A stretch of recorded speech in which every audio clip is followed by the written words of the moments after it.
नमस्कार साथियों, कैसे हैं आप सब। उम्मीद है आप सब बहुत अच्छे होंगे और आपकी टेट की तैयारी बहुत ही अच्छी तरीके से चल रही होगी। आइए इस वीडियो में आज हम अधिगम सिद्धांत और उसके नियम देखते हैं, जो कि टेट परीक्षा के हिसाब से एक बहुत ही महत्वपूर्ण टॉपिक है। तो आइए शुरू करते हैं। अधिगम के प्रमुख सिद्धांत एवं उनकी व्यवहारिकता उपयोगिता देखिए। अधिगम शिक्षा के सभी स्वरूपों में केंद्र बिंदु माना जाता है। अधिगम के सिद्धांत के मुख्यतः दो रूपों में वर्गीकृत किया गया, मतलब इनको दो भागों में बांटा गया। व्यवहारवादी सहचर सिद्धांत, ज्ञानात्मक व क्षेत्र संगठनात्मक सिद्धांत। ठीक है, तो पहला है देखिए, व्यवहारवादी सहचर सिद्धांतों में थॉर्नडाइक आते हैं, पावलोव, स्किनर आदि के सिद्धांत आते हैं। तो आपको ध्यान रखना है कि व्यवहारवादी सहचर सिद्धांत जो है, इसमें मुख्यतः तीन जो है अपने मनोवैज्ञानिकों का नाम आता है। ठीक है, संज्ञानात्मक व क्षेत्र संगठनात्मक सिद्धांतों में वेंदेमीर, कोहलर, लेनिन, पियाजे। जो आपको याद रखना है, लेनिन, पियाजे, कोहलर, ये किस में आते हैं? संगठनात्मक सिद्धांतों में आते हैं। ज्ञानात्मक व संगठनात्मक सिद्धांत में तीन इसमें हो गए, तीन इसमें याद कर लीजिए आप। अब पहला सिद्धांत देखिए, थॉर्नडाइक का प्रयास और त्रुटि का सिद्धांत, जिससे हर बार ही परीक्षा में एग्जाम आता है। थॉर्नडाइक का प्रयास और त्रुटि का सिद्धांत। तो थॉर्नडाइक के अधिगम के सिद्धांत को प्रयास एवं त्रुटि का सिद्धांत, उद्दीपन अनुक्रिया का सिद्धांत, संयोजनवाद सिद्धांत तथा अधिगम का संबंध सिद्धांत आदि नामों से जाना जाता है। तो कितने नामों से जाना जाता है? देखिए, प्रयास और त्रुटि का सिद्धांत, उद्दीपन अनुक्रिया का सिद्धांत भी इसी को कहा जाता है, संयोजन सिद्धांत भी कहा जाता है और अधिगम का सिद्धांत भी कहा जाता है। तो ये नाम आपको याद रखते हैं। परीक्षा में प्रश्न आ सकता है कि थॉर्नडाइक के सिद्धांत को किस नाम से जाना जाता है, और ये ऑप्शन आपके सामने हो सकते हैं। ठीक है, चलिए आगे बढ़ते हैं। थॉर्नडाइक ने अपने अधिगम सिद्धांत से संबंधित प्रयोग एक बिल्ली पर किया। तो थॉर्नडाइक ने किस पे प्रयोग किया? बिल्ली पर। यह प्रश्न एग्जाम में आता है कि किस मनोवैज्ञानिक ने कौन से जानवर पर प्रयोग किया है? तो थॉर्नडाइक ने बिल्ली पर प्रयोग किया था। ठीक है, ये आपको याद रखना है। चलिए और आगे देखते हैं। आज आपका ये टॉपिक पूरी तरह से क्लियर हो जाएगा और इससे जो भी प्रश्न परीक्षा में आएंगे उसको आप अच्छे से कर ले जाएंगे। ठीक है, थॉर्नडाइक ने अपने अधिगम सिद्धांत से संबंधित प्रयोग एक बिल्ली पर किया। उसने एक भूखी बिल्ली को एक विशेष प्रकार के संदूक में बंद कर दिया। ठीक है, एक भूखी बिल्ली थी और उसको एक संदूक में उसने बंद कर दिया था। इस संदूक का दरवाजा एक खटके अथवा चटकनी के दबने से खुलता था। संदूक के बाहर मछली का एक टुकड़ा इस प्रकार रखा कि अंदर से बिल्ली को वह स्पष्ट दिखाई दे। यानी कि मछली थी, वो बिल्ली थी, उसको एक संदूक में बंद कर दिया और उसके बाहर एक मछली का टुकड़ा रख दिया। ठीक है, जो बिल्ली के लिए मोटिवेशन का काम कर रहा था कि वो संदूक से बाहर निकले और मछली को खा जाए। और इसमें एक चटकनी लगी थी जो कि दबाने से आसानी से खुल जाती थी। तो ये प्रयोग थॉर्नडाइक ने किया और बिल्ली को इसने पूरी तरीके से भूखा रखा। ठीक है, और भूखी बिल्ली के लिए मछली का टुकड़ा एक उद्दीपन, स्टिमुलस का कार्य करता है। जो मछली का टुकड़ा रखा था उसने, वो भूखी बिल्ली के लिए उद्दीपन का कार्य कर रहा था। यहाँ भूखी बिल्ली बक्से में बंद थी और इसमें एक चटकनी से दरवाज़ा खुल जाता और यहाँ मछली का टुकड़ा रख दिया, जिससे भूखी बिल्ली उसको आसानी से देख सके। और संदूक ऐसा था कि भूखी बिल्ली उसको आसानी से देख सकती थी। तो ये जो मछली का टुकड़ा था, ये उसके लिए स्टिमुलस का काम कर रहा था, उद्दीपन का काम कर रहा था। उस टुकड़े को देखकर संदूक में बंद बिल्ली ने अनुक्रिया प्रारंभ कर दिया। बिल्ली पूरी तरह से भूखी है, उसके सामने खाना रखा है, तो कुछ ना कुछ प्रक्रिया करेगी, खाने को पाने की कोशिश करेगी। बिल्ली ने बाहर निकलने के कई प्रयत्न किए, उसने बहुत कोशिश की कि वो बाहर निकल जाए। काफ़ी देर तक बिल्ली संदूक के अंदर ही उछलती कूदती रही तथा उसने अनेक अनुक्रियाएं प्रयत्न तथा भूल के आधार पर की। इसी उसने प्रयत्न और भूल किया कि बिल्ली बंद है। अब उसने बहुत सी कोशिश की, यानी बहुत से प्रयास किए, उसमें वो गलती हो गई, वो प्रयास उसके सफल नहीं हो पाए। एक बार संयोगवश बिल्ली का पंजा संदूक के दरवाजे पर पड़ा और वह खुल गया। एक बार क्या होता है, वैसी प्रयास उछलती कूदती रहती है और उसका पंजा दरवाजे पर पड़ता है और दरवाज़ा खुल जाता है। बिल्ली ने बाहर रखा मछली का टुकड़ा खा लिया। ठीक है, थॉर्नडाइक ने उपरोक्त प्रयोग को दोहराया। उसने उसी बिल्ली को भूखा रखकर उसी संदूक में बंद कर दिया। बिल्ली ने फिर पहले जैसी अनुक्रिया प्रारंभ की तथा संयोगवश उसका पंजा फिर संदूक के दरवाजे पर पड़ा और वह बाहर निकलकर मछली का टुकड़ा पाने में कामयाब हो गई। इस प्रकार थॉर्नडाइक इस प्रयोग को कई बार दोहराया। जैसे जैसे प्रयोग की संख्या बढ़ती गई वैसे वैसे बिल्ली कम प्रयास तथा कम भूल करती हुई बाहर निकलती रही। बिल्ली की गलत अनुक्रियाओं में कमी होती है। उसने देखा कि जब जैसे वो बार बार वही प्रयोग कर रहा था तो पहले तो बिल्ली ज़्यादा गलती कर रही थी, उसको समय लग रहा था बाहर निकलने में। लेकिन जैसे उसने ज़्यादा बार यही क्रिया की, फिर से उसी बिल्ली को बक्से में रखा, वही मछली का टुकड़ा रखा, तो धीरे धीरे उसने देखा कि बिल्ली की जो गलती करने की संख्या है वो धीरे धीरे बिल्ली की गलती करने की संख्या कम होते जा रही। बिल्ली अब ज़्यादा गलती नहीं कर रही, वो कम प्रयास में ही बाहर निकल रही है। अंत में एक समय ऐसा आया कि बिल्ली बिना भूल किए संदूक का दरवाज़ा खोलना सीख गई। और एक समय ऐसा आया कि बिल्ली को उसने बक्से में रखा, मछली का टुकड़ा रखा और बिल्ली एक ही बार में दरवाज़ा खोलकर बाहर आ जाती थी। तो इसी थांडाइक ने प्रयास और त्रुटि का सिद्धांत कहा। उपरोक्त प्रयोग के आधार पर थांडाइक ने अधिगम के प्रयास एवं त्रुटि के सिद्धांत का प्रतिपादन किया। इसके अनुसार सीखने की प्रक्रिया में व्यक्ति गलतियां कर सकता है, किंतु बार बार किए गए प्रयासों के बाद वह सीखने में सफल हो जाता है। इस प्रक्रिया में उद्दीपन की भी प्रमुख भूमिका होती है। उद्दीपन व्यक्ति को सीखने के लिए प्रेरित करता है। थांडाइक ने अपने सिद्धांत में वर्णन किया कि सभी अनुक्रिया वह अनुक्रिया है जिसके करने के बाद विद्यार्थी को पुनर्बलन मिलता है। यानी थांडाइक ने बताया कि जब हम बार बार प्रयास करते हैं, चाहे कोई भी काम हो, उसको हम सीख जाते हैं और उसके लिए हमको एक उद्दीपन चाहिए रहता है जो हमें प्रेरित बार बार हमको अंदर से प्रेरणा दे कि हमको ये काम करना है। तो इसमें उद्दीपन की भी महत्वपूर्ण भूमिका होती है।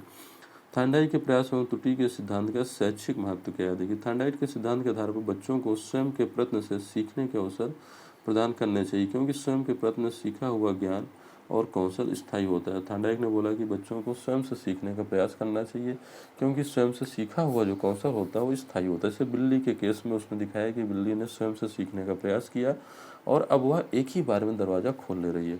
अनुकरण सीखने की स्वाभाविक विधि है। देखिए, अनुकरण सीखने की स्वाभाविक विधि है और इस विधि में बच्चे प्रयत्न एवं भूल द्वारा ही सीखते हैं।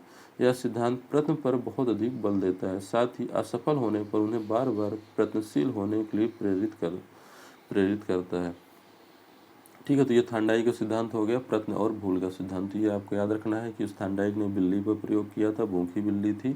ठीक है, बाकी ज़्यादा डिटेल में प्रश्न नहीं आता है। अगला हम चलते हैं पावलोव पे। तो पावलोव के सिद्धांत का नाम है संबंध प्रतिक्रिया का सिद्धांत।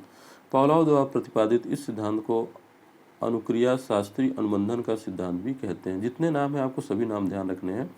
तो इसे अनुक्रिया शास्त्रीय अनुबंधन सिद्धांत भी कहा जाता है। इस सिद्धांत के अनुसार सीखने के लिए उद्दीपक का होना आवश्यक नहीं होता। देखिए, इसमें पावलोव ने बोला कि सीखने के लिए उद्दीपक का होना आवश्यक नहीं है, जबकि थांडाइक ने बोला कि सीखने के लिए उद्दीपन का होना आवश्यक है, वो आपको प्रेरित करता है, स्टिमुलस होना चाहिए, जबकि पावलोव इस बात को नहीं मानता है।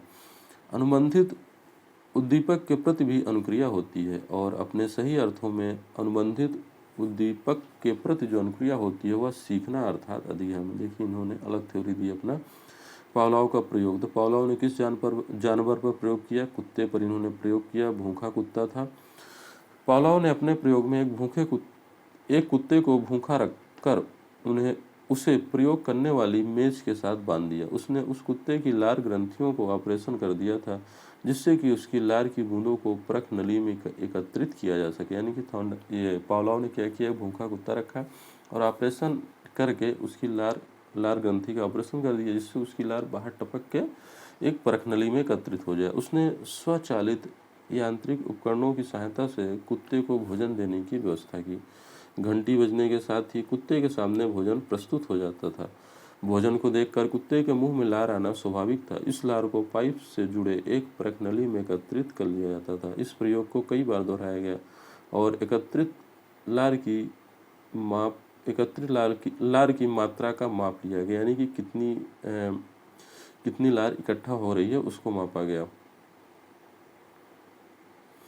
प्रयोग के आखिरी चरण में भोजन न देकर केवल घंटी बजाएगी। पावलोव ने क्या किया, एक घंटी रखा है यहाँ पे, ठीक है, और यहाँ पे एक कुत्ता है। तो घंटी बजती थी तो कुत्ते को भोजन मिलता था। फिर इसने एक कुत्ते के मुंह से एक परखनली से यहाँ पे लार इकट्ठा कर लेता था ऑपरेशन के द्वारा। तो जैसी घंटी बजती थी वैसे उसको भोजन दे दिया जाता था। फिर घंटी बजाते फिर भोजन दे देते। तो कुत्ते के दिमाग में ये आ गया कि घंटी बजेगी तो मुझे भोजन मिलेगा, तो उसी हिसाब से वो अपना लार निकलती थी उसके। अब क्या किया इसने पावलोव ने कि आखिरी चरण में भोजन न देकर केवल घंटी की व्यवस्था की उसने। भोजन मतलब घंटी बजाई लेकिन कुत्ते को भोजन नहीं दिया। व्यवस्था में कुत्ते के मुंह से लार टपकी जिसकी मात्रा का माप किया। अब जो लार निकली मतलब भोजन तो नहीं दिया उसको लेकिन घंटी बजा दी तो कुत्ते के मन में आ गया कि मुझे भोजन मिलेगा तो लार तो टपकाएगा वो। उस लार का उसने माप किया। इस प्रयोग के द्वारा यह देखने को मिला कि भोजन सामग्री जैसे प्राकृतिक उद्दीपन के अभाव में भी घंटी बजने जैसी कृत्रिम उद्दीपन के प्रभाव से कुत्ते ने लार टपकाने जैसे स्वाभाविक अनुक्रिया व्यक्त की। कुत्ते ने यह सीखा था कि जब घंटी बजती है तब खाना मिलता है। सीखने के इसी प्रभाव के कारण घंटी बजने पर उसके मुंह में लार निकलना प्रारंभ हो जाता है। इस स्थिति को पावलोव ने अनुबंधित उद्दीपन कहा। ठीक है, अब इसका देखिए संबंध प्रतिक्रिया सिद्धांत का शैक्षणिक महत्व क्या है। यह सिद्धांत सीखने में क्रिया, अनुबंधन और पुनर्बलन पर बल देता है। यह सिद्धांत विषयों के शिक्षण साधनों के प्रयोग, अनुशासन स्थापित करने में पुरस्कार और दंड के प्रयोग पर बल देता है। शास्त्रीय अनुबंधन द्वारा बच्चों को बुरी आदतों को अच्छी आदतों से प्रतिस्थापित किया जा सकता है तथा भय एवं अनेक मानसिक रोगों को दूर किया जा सकता है। इस सिद्धांत द्वारा बच्चों का सामाजिकरण आसानी से किया जा सकता है। ठीक, तो ये पावलोव का सिद्धांत था। अब अगले हमारे मनोवैज्ञानिक हैं स्किनर। ठीक है, ये सारे बहुत ही महत्वपूर्ण मनोवैज्ञानिक हैं, इनको आप अच्छे से याद कर लीजिए। 5-6 प्रश्न आपको साइकोलॉजी में इससे जरूर देखने को मिलेंगे। अब आते हैं स्किनर का शास्त्रीय अनुबंधन का सिद्धांत। स्किनर ने अधिगम के जिस सिद्धांत का प्रतिपादन किया उसे शास्त्रीय अनुबंधन का सिद्धांत कहा जाता है। सक्रिय अनुबंधन से अभिप्राय एक ऐसी अधिगम प्रक्रिया से है जिसके द्वारा सक्रिय व्यवहार को सुनियोजित पुनर्बलन द्वारा पर्याप्त बल मिल जाने के कारण वांछित रूप से जल्दी पुनरावृत्ति होती रहती है और सीखने वाला अंत में सीखने वाले की इच्छा के अनुरूप व्यवहार करने में समर्थ हो जाता है। इस सिद्धांत के साधनात्मक अनुबंधन व क्रिया प्रसूत अनुबंधन का सिद्धांत भी कहा जाता है। इसे साधनात्मक अनुबंधन भी कहते हैं। स्किनर ने अपने अधिगम के सिद्धांत के प्रतिपादन हेतु सन 1930 में सफ़ेद चूहों पर एक प्रयोग किया। देखिए, ये कोई नहीं जानता कि स्किनर ने सफ़ेद चूहों पर प्रयोग किया था। जैसे पावलोव ने कुत्ते पर प्रयोग किया, थॉर्नडाइक ने बिल्ली पर प्रयोग किया, ये ज़्यादातर अभ्यर्थियों को याद रहता है। लेकिन स्किनर ने किस पे प्रयोग किया था? सफ़ेद चूहों पर। आपको याद रखना है, स्किनर ने सफ़ेद चूहों पर प्रयोग किया था। ठीक है, उसने विशेष प्रकार का बॉक्स लिया जिसके स्किनर बॉक्स उसने नाम दिया था। इस बॉक्स में एक छोटा सा मार्ग था जिससे एक लीवर लगा हुआ था जिसका संबंध एक प्याली से था। इस लीवर को दबाने से खट की आवाज़ होती थी और उस प्याली में खाने का एक टुकड़ा आ जाता था। चूहा जब इस बक्से में उस मार्ग से छोड़ा जाता था तो लीवर का उसका पैर पड़ने से खट की आवाज़ होती थी तथा वह आवाज़ को सुनकर उसकी ओर बढ़ता था जिसके अंदर रखी प्याली में उसे खाने का टुकड़ा मिल जाता था। वह खाना चूहे के लिए पुनर्बलन का काम कर रहा था। जो खाना था उसके लिए वो पुनर्बलन का काम कर रहा था तथा इस बक्से में इस प्रकार की व्यवस्था थी कि उसने अन्य किसी प्रकार का शोर नहीं होता था, यानी कि उसको पुनर्बलन मिलता था और उसको खाना मिल जाता था। जो खट की आवाज़ थी, जैसे खट की आवाज़ आए उसे खाना मिल जाए, तो वो समझ गया कि खट की आवाज़ से मुझे खाना मिलता है। इस क्रिया को बार बार दोहराया गया। खाना चूहे की लीवर दबाने की क्रिया को बल प्रदान करता था। इस क्रिया में चूहा भूखा होने के कारण अधिक सक्रिय रहता था। इसमें भी चूहे को भूखा रखा गया था। स्किनर के अब देखिए इसका महत्व क्या है। स्किनर के सिद्धांत के आधार पर पाठ वस्तु को छोटे छोटे पदों में बांटने पर बल दिया गया। ये प्रश्न बहुत महत्वपूर्ण है कि स्किनर के सिद्धांत का शैक्षणिक महत्व क्या है कि इसने बोला कि पाठ वस्तु को छोटे छोटे भागों में बांट दो आप। ठीक है, छात्रों के व्यवहार को वांछित स्वरूप तथा दिशा प्रदान करने में यह सिद्धांत शिक्षकों की सहायता करता है। यह सिद्धांत बताता है कि यदि छात्रों को उनके प्रयासों के परिणाम का ज्ञान करा दिया जाए तो विद्यार्थी अपने कार्य में अधिक उन्नति कर सकते हैं। यानी कि यदि उनको एक पुनर्बलन दे दिया जाए तो कार्य ज़्यादा जल्दी करते हैं, जल्दी सीखते हैं।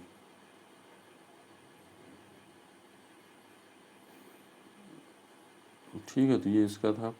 इस सिद्धांत का प्रयोग अभिक्रमित अधिगम के लिए किया जाता है। ये चीज़ भी आपको ध्यान रखना है कि अभिक्रमित अधिगम के लिए किया जाता है। सक्रिय अनुबंधन में पुनर्बलन का अत्यधिक महत्व है। पुनर्बलन के अनेक रूप हो सकते हैं, जैसे दंड, स्वरूप, परिणाम। देखिए पुनर्बलन किसको बोलते हैं? सिर्फ बच्चे को दंड दिया जा रहा है, उसको पुरस्कार दिया जा रहा है, उसको परिणाम का ज्ञान कराया जा रहा है कि आप ये सवाल कर लोगे तो आप ये सीख जाओगे। तो इस तरह का जो है ये सब स्किनर का प्रयोग है, ये आपको ध्यान रखना है। चलिए अगले साइंटिस्ट की तरफ बढ़ते हैं। अगले हमारे मनोवैज्ञानिक हैं कोहलर। ठीक है, कोहलर साहब को आइए देखते हैं। अंतर्दृष्टि अर्थात सूझबूझ के द्वारा सीखने का सिद्धांत गेस्टाल्टवादी मनोवैज्ञानिकों की देन है। अंतर्दृष्टि सूझबूझ का सिद्धांत भी कहा जाता है।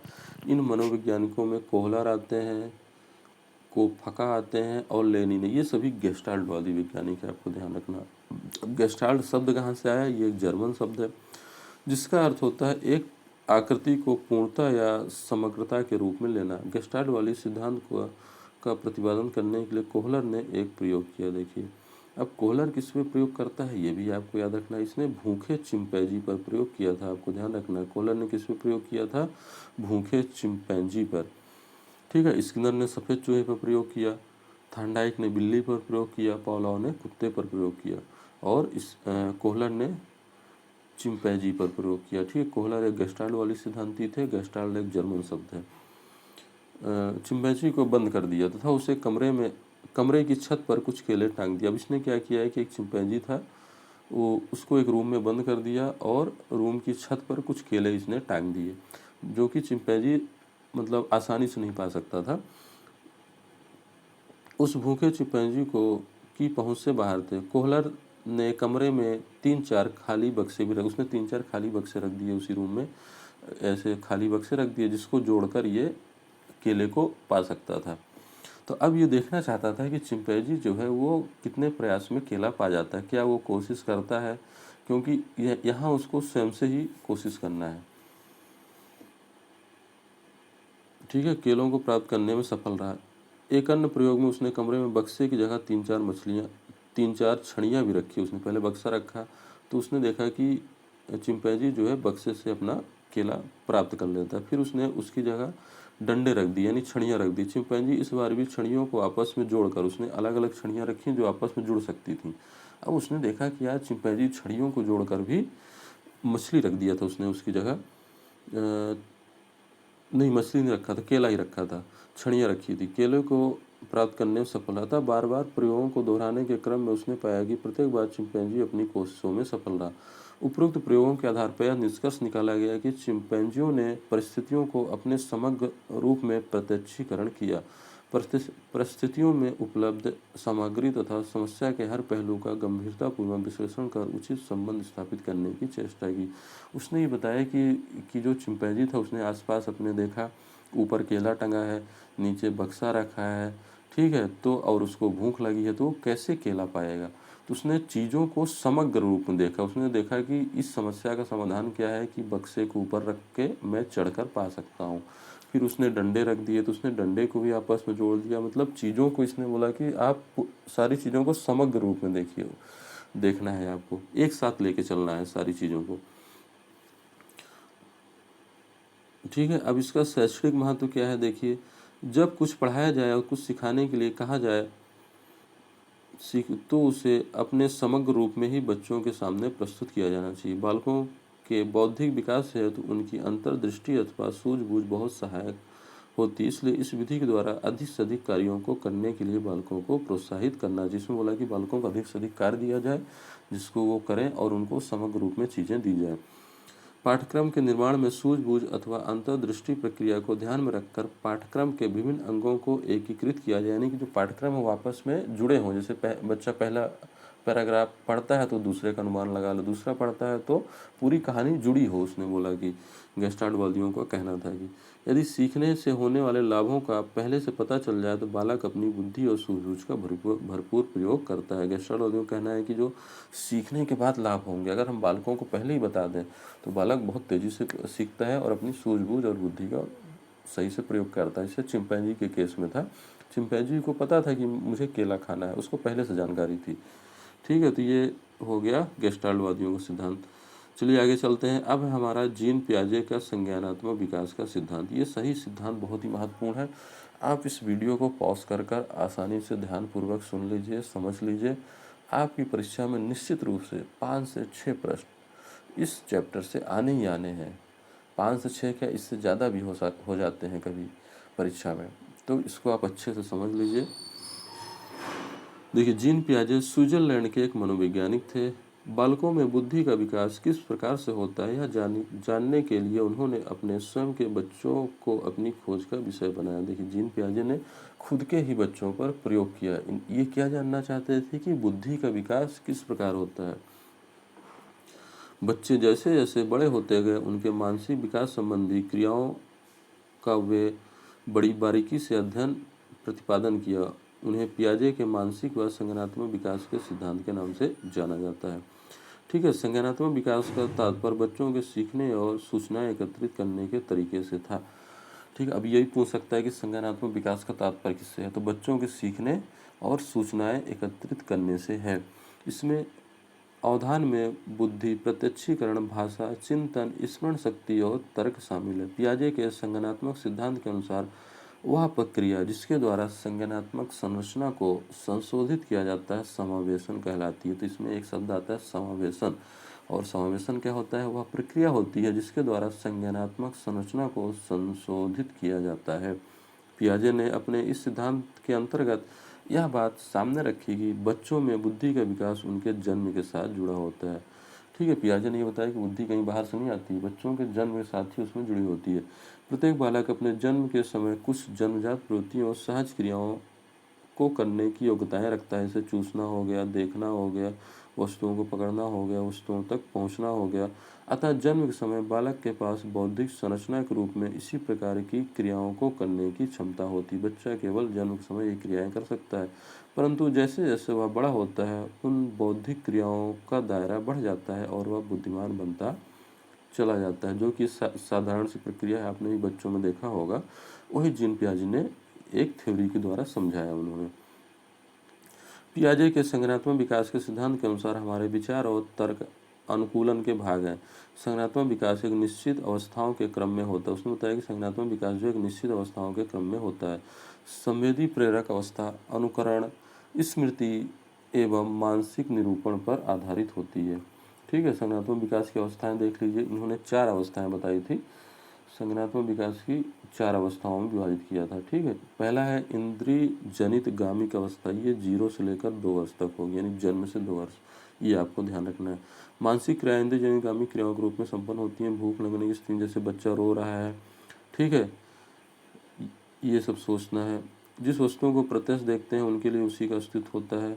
इस आयु में बालक की बुद्धि उसके कार्यों द्वारा व्यक्त होती है। उदाहरण के लिए चादर पर बैठा शिशु चादर पर थोड़ी देर दूर स्थित खिलौनों को प्राप्त करने में सफल होता है। ठीक है, दूसरा है पूर्व संक्रियात्मक अवस्था। ये आपको एज याद रखना है कि 2 से 7 वर्ष तक क्या है, पूर्व संक्रियात्मक अवस्था है। इस अवस्था में बालक अपने परिवेश की वस्तुओं को पहचानने और उसमें विभेद करना सीख जाता है। यानी जब बच्चा 2 से 7 साल का हो जाता है तो वस्तुओं में अंतर करना वो सीख जाता है।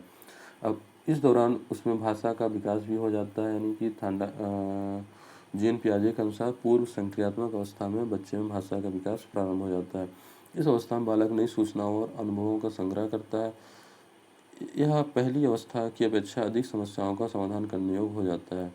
बच्चों में वस्तु के स्थायित्व गुण का विकास होता है। देखिए, ये पॉइंट महत्वपूर्ण है कि पूर्व संक्रियात्मक अवस्था में बच्चों में वस्तु स्थायित्व के गुण का विकास होता है। अगला है देखिए मूर्त संक्रियात्मक अवस्था। यह अवस्था होती है 7 से 11 वर्ष की। इस अवस्था में बालक में वस्तुओं को पहचानने, उनका विभेदीकरण करने तथा वर्गीकरण करने की क्षमता विकसित हो जाती है। मेन पॉइंट है इसमें वर्गीकरण। तो जीन पियाजे के अनुसार बच्चों में वर्गीकरण करने की क्षमता किस उम्र में विकसित होती है, तो 7 से 11 वर्ष में। कौन सी अवस्था में होती है, मूर्त संक्रियात्मक अवस्था। ये आपको ध्यान रखना है कि वर्गीकरण करने की जो क्षमता होती है बालकों में वो मूर्त संक्रियात्मक अवस्था में होती है 7 से 11 जीन पियाजे के अनुसार। उनका चिंतन अब अधिक क्रमबद्ध तर्कसंगत होना प्रारंभ कर देता है। इस अवस्था में बालक विश्वास करने लगता है तथा लंबाई, भार, अंक आदि प्रत्ययों पर चिंतन करना शुरू कर देता है। ये सभी महत्वपूर्ण पॉइंट है। भाषा का पूर्ण विकास, बालक किसी पूर्व और उसके अंश संबंध में तर्क कर सकता है। बालक अपने पर्यावरण के साथ अनुकूलन करने के लिए अनेक नियमों को सीख लेता है। ठीक है, अगला है अमूर्त संक्रियात्मक अवस्था। ये 11 वर्ष के बाद होती है। इसको औपचारिक भी कहते हैं, औपचारिक संक्रियात्मक अवस्था या अमूर्त संक्रियात्मक अवस्था। इस अवस्था यह अवस्था 11 वर्ष से लेकर पौना तक होती है, यानी जब तक वृद्धावस्था तक मानी जाती है इसकी पौनावस्था तक। तो आपको ध्यान रखना है कि अमूर्त संक्रियात्मक अवस्था कब से कब तक मानी जाती है, 11 वर्ष से शुरू हो जाती है और पौनावस्था तक चलती है। अमूर्त चिंतन इस अवस्था को प्रमुख विशेषता है। इस अवस्था में भाषा संबंधी योग्यता तथा संप्रेषणशीलता का विकास अपनी ऊंचाइयों को छूने लगता है। इस अवस्था में व्यक्ति अपने संक्रियात्मकता को संगठित कर उच्च स्तर के संक्रियात्मकता का निर्माण कर सकता है और विभिन्न प्रकार की समस्याओं के समाधान के लिए अमूर्त नियमों का निर्माण कर सकता है। तो जैसा होता है, आपने देखा है 11 साल के से लेकर पौनावस्था जो क्षमताएं होती हैं वो सभी है इसमें। ठीक है, बालक अच्छी तरह से सोचने, समस्या समाधान करने एवं निर्णय लेने की क्षमताओं का विकसित हो जाता है। अब देखिए इसका महत्व क्या है, हमारे शिक्षा में क्या महत्व, आइए देखते हैं। पियाजे के अनुसार संज्ञानात्मक या मानसिक विकास निरंतर चलने वाली प्रक्रिया है। तो जीन पियाजे ने बताया कि जो संज्ञानात्मक एवं मानसिक विकास है ये लगातार चलती रहती है। ठीक है, बालक का विकास धीरे धीरे एक सोपान क्रम के अंतर्गत होता है। तो जीन पियाजे ने पहली बार बताया कि जो बालक का विकास वो क्रमानुसार होता है, एकाएक नहीं होता है। अध्यापकों को पहले बालकों के मानसिक विकास की अवस्था का निर्धारण कर तब उसे शिक्षित बनाना की योजना पर काम करना चाहिए। तार्किक चिंतन के विकास में बाल्यावस्था महत्वपूर्ण कड़ी मानी जाती है, अतः शिक्षकों को बच्चों में तार्किक क्षमता बढ़ाने का प्रयास करना चाहिए। वर्ग में समान रुचि के विद्यार्थियों को छोटे छोटे समूह में विभाजित करना चाहिए। जिन पियाजे का कहना है कि जो बच्चे समान रुचि रखते हैं उन्हें छोटे छोटे आप समूह समूह बना लीजिए, उसके अनुसार उस पर कार्य करिए। बच्चों को गलती करने एवं स्वयं सुधारने का अवसर प्रदान करना चाहिए। देखिए बोला इन्होंने, थॉर्नडाइक ने बोला था कि बच्चों को स्वयं से करने और अपनी गलती सुधारने का अवसर देना चाहिए। शिक्षकों को प्रयोगात्मक शिक्षा तथा व्यवहारिक शिक्षा पर बल देना चाहिए। ठीक है, शिक्षकों को वाद विवाद प्रतियोगिता का आयोजन करते रहना चाहिए। यह प्रतियोगिता नवीन सोच एवं नवीन विचारों को जन्म देती है, ये जीन पियाजे का कहना है। तो ये हमारे जीन पियाजे हो गए। अगले हमारे मनोवैज्ञानिक हैं लेव वात्स्की का संज्ञानात्मक विकास का सिद्धांत। ठीक है, लेव सिमकोविच वात्स्की सोवियत रूस के एक मनोवैज्ञानिक थे। आपको जगह का नाम भी याद रखना है, कहाँ के थे, सोवियत रूस के। जीन पियाजे कहाँ के थे, स्विट्जरलैंड के थे ये। उनके द्वारा प्रतिपादित इस संज्ञानात्मक विकास के सिद्धांत को सामाजिक सांस्कृतिक सिद्धांत के नाम से भी जाना जाता है। तो देखिए ये प्रश्न आ सकता है कि सामाजिक सांस्कृतिक सिद्धांत का प्रतिपादन किसने किया। ठीक है, संज्ञानात्मक विकास का सिद्धांत लोग नाम जानते रहते हैं कि वाइगोत्स्की ने किया, लेकिन परीक्षा में आ गया सामाजिक सांस्कृतिक विकास का सिद्धांत का प्रतिपादन किसने किया, तो इसका भी आंसर आएगा लेव वात्स्की। तो आपको सारे नाम याद रखने हैं।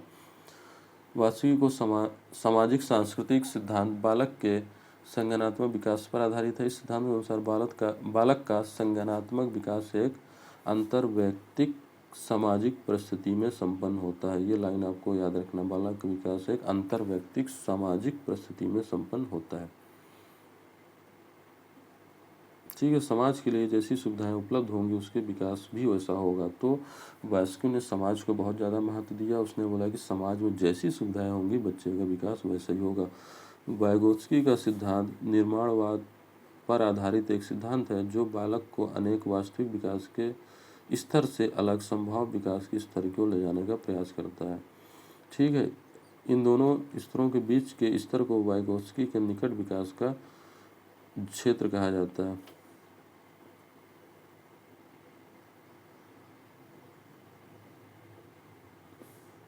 ठीक है, तो ZPD का जो कॉन्सेप्ट है ये लेव वात्स्की का है, आपको ध्यान रखना है ये चीज़ें।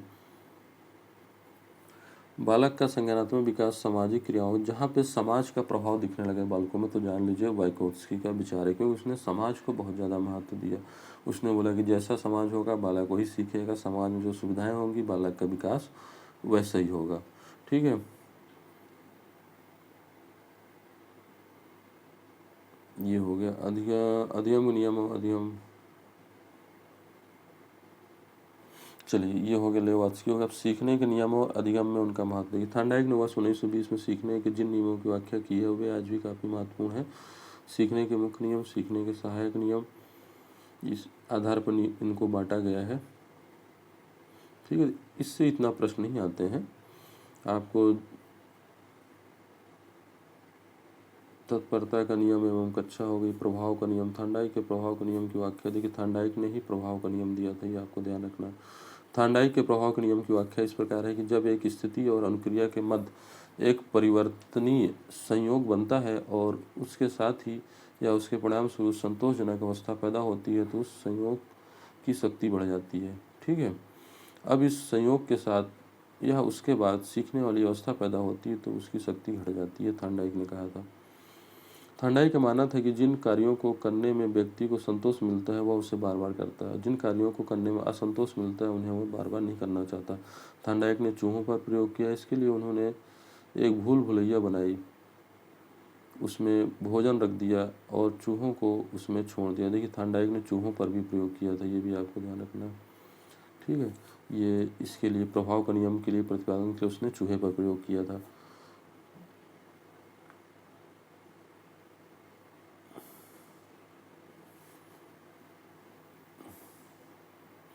ठीक है, तो ये सारे नियम थे सीखने के नियम और महत्व है उसका, तो इससे इतना प्रश्न ही आते हैं। अब आइए प्रश्न की तरफ बढ़ते हैं।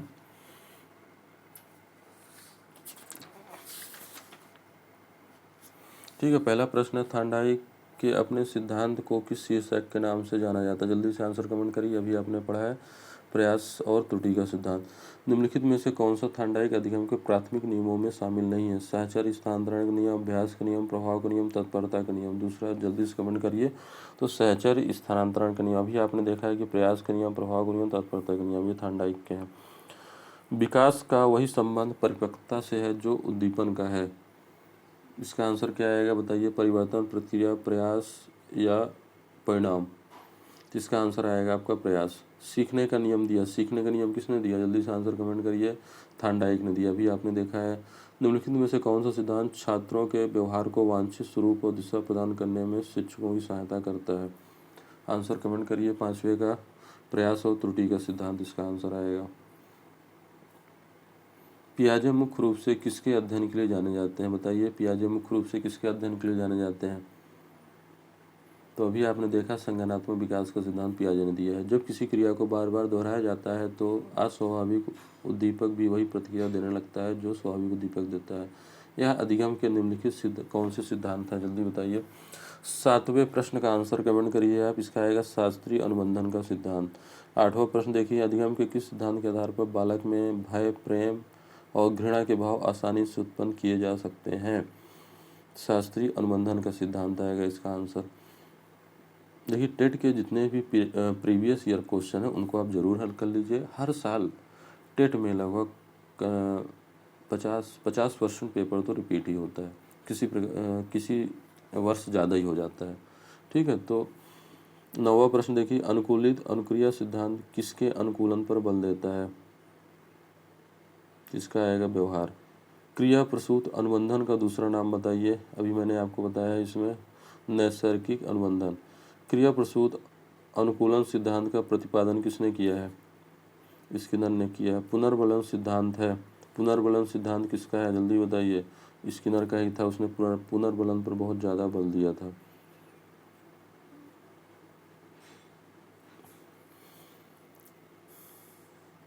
ठीक है, इस तरह से ये प्रश्न है, इनको आप देख लीजिए और इन प्रश्नों का उत्तर आप याद कर लीजिए। परीक्षा में ज़रूर ही इसमें से प्रश्न रिपीट होंगे।